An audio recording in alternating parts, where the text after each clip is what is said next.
Now sit, Sylvia, sit. I'm not ready to sit. I said sit. I'm too nervous to sit. Down, Sylvia. I'm worried about where I sleep. Do I sleep on this couch? No, down, Sylvia. No, Sylvia. You're down now. You sit. Sit here. Sit down. Sit, Sylvia. Sit. Ouch. Well, then sit. I'm sitting. Good girl. Good girl. Now stay. I'm staying. Oh, good girl. Very good girl.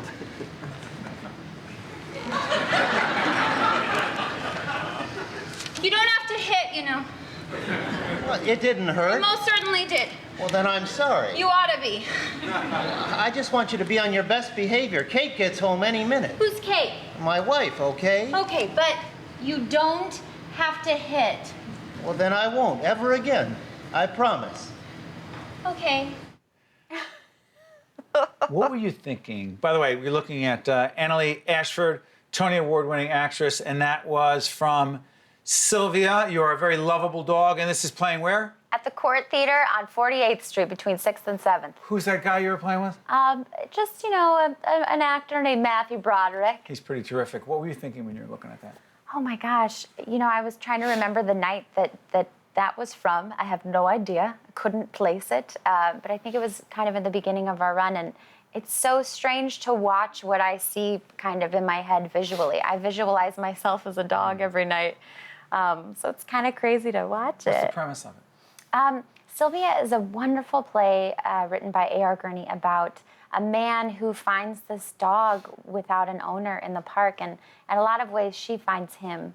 And when he brings her home, he wants to keep her, and his wife, they're newly empty nesters, and his wife, played by the brilliant Julie White, is like, no, we don't need another dog. So the rest of the play is kind of about that struggle, keeping their marriage together, the love triangle between the three of them, and it's also a great love letter to New York City. The love triangle between the three of them? Yeah. I'm kind of the other woman. I'm Really? A little bit. We fall in love. Me and my sweet Greg, my dog owner, we have a great love. And she's kind of jealous of it. The wife? The wife, yeah. What a great premise. Yeah, it's wonderful. It's such a beautiful play, and chock full of laughs. Well, we hope. That's what we're going for here. Yeah. But yeah, it's a delightful comedy. Didn't Sarah Jessica Parker play the original? She was the original Sylvia, and actually Matthew and Sarah were falling in love when she was first doing the play, and so he has such fond memories of the show, and she based a lot of her Sylvia on his dog at the time, who was a border collie named Sally. All right, by the way, did she come and see the play? She did, and yes. She says what? She was wonderful. She was so kind and loving and sweet. And, you know, she left me such a beautiful blueprint for the role. So it was like kind of magic. You grew up in Denver, Colorado. I did. And hold on, you have to tell people this. You said to me, at 3 years old, you knew you wanted to perform on a stage. And the way you can prove it is that there's video or film or a video. In my day, it was film. In your day, it's whatever video. Yeah. And what is the video of? Okay, so we found this really weird home video footage of me as a little girl, and I do a series of things on a Christmas night. And the first thing I do is put on tights for like 15 minutes. It takes me 15 minutes to put on a pair of tights. You're 3. At 3. Sure. and then I do a ballet section. Of course. And then I tell them lots of stories about my imaginary friends. I play with the creche for a really long time. There's like a nativity scene, and I do like stories with it. And then I come up to the camera and I go, I'm not a crook. Like, I didn't go like this. I went, I'm not a crook. And you're I don't know supposed why. to be Richard Nixon? I was doing Nixon impressions when I was 3. Why? Who knows? Who knows? Oh, wait, when were you exposed to Too Young to Know Nixon? I have a feeling I don't remember. You love Nixon? Well, I loved Nixon. I don't remember a time when I didn't love Nixon.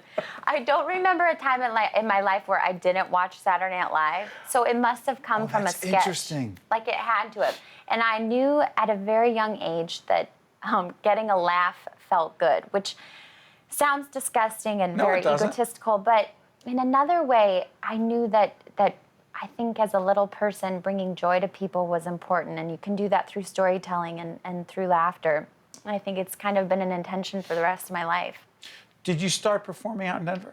I did. I grew up, I was a theater kid in Denver, Colorado. My very first show was at the theater on Broadway. I played Tina Denmark in Ruthless the Musical, which is a really fun, amazing off-Broadway show that was done a lot of places. But that was my first professional gig, and then I worked professionally in Denver until I came to New York for college. First time you performed in front of an audience in New York City? First time was at Birdland at Jim Crusoe's cast party.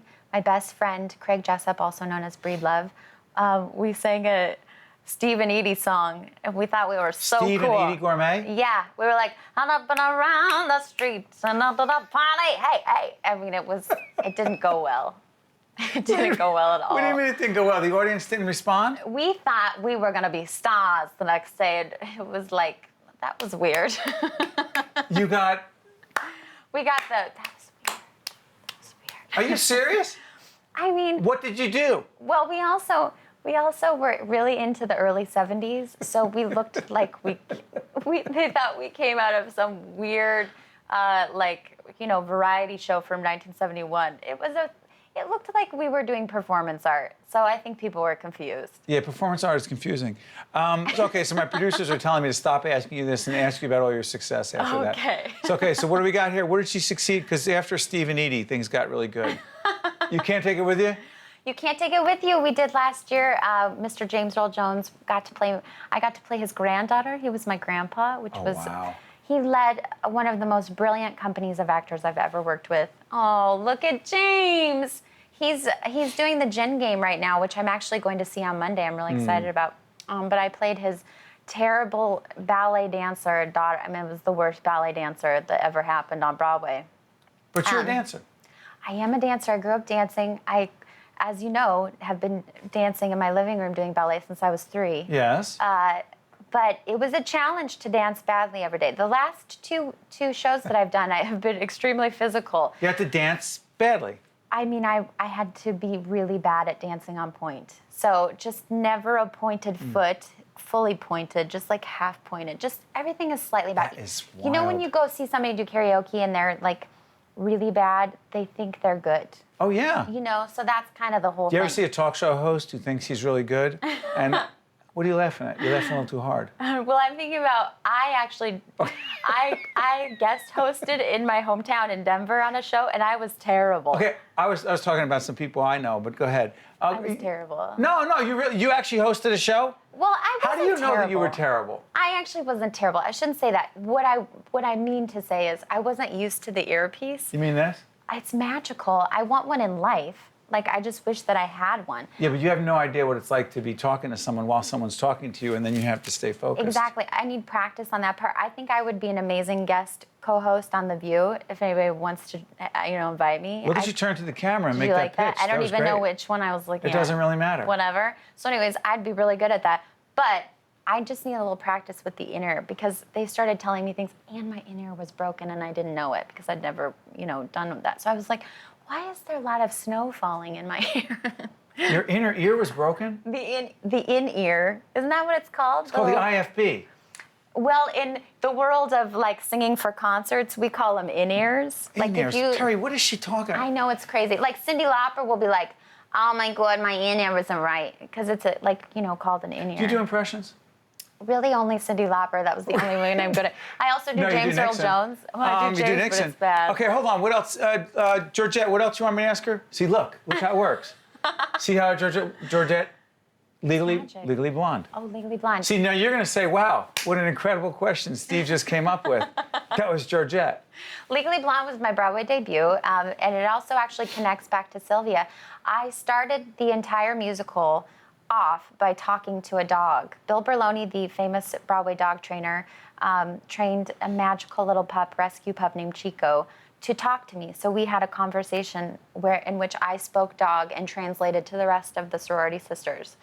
So I think that was maybe, some foreshadowing into my further Broadway endeavors. You're so eclectic. The new CD you have. Yeah. What's it called?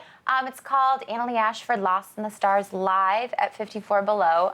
So crazy. Wait, hold on. 54 Below. Yeah. That is the old. Studio 54, which I talk about on my album. This album is actually a live album, which is kind of rare these days. It's hard to get a live album. Isn't that crazy? How old were you when Studio 54 was Studio 54? I was in utero. Well, I wasn't really even in utero yet. I was in the land of babies in heaven waiting to come down to earth.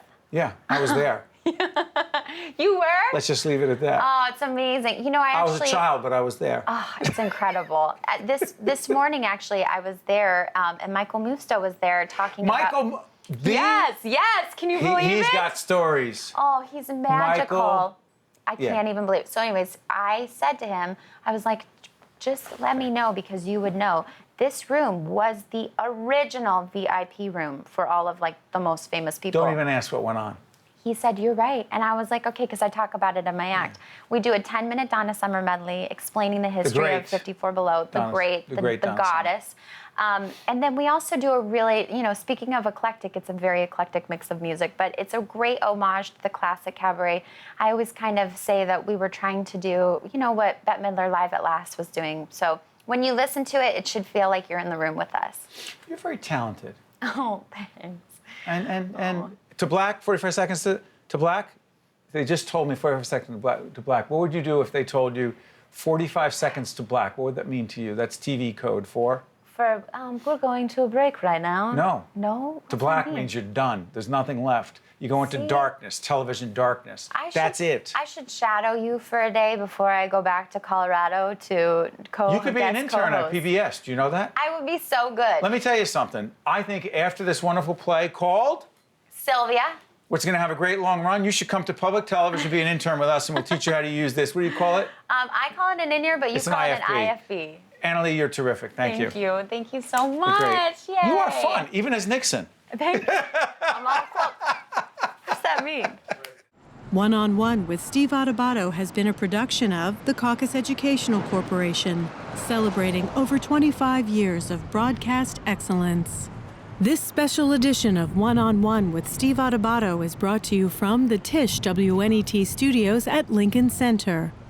Funding has been provided by Hackensack University Health Network, Delta Dental of New Jersey, the North Ward Center, Josh S. Weston, the Russell Berry Foundation, Investors Bank, and by NJM.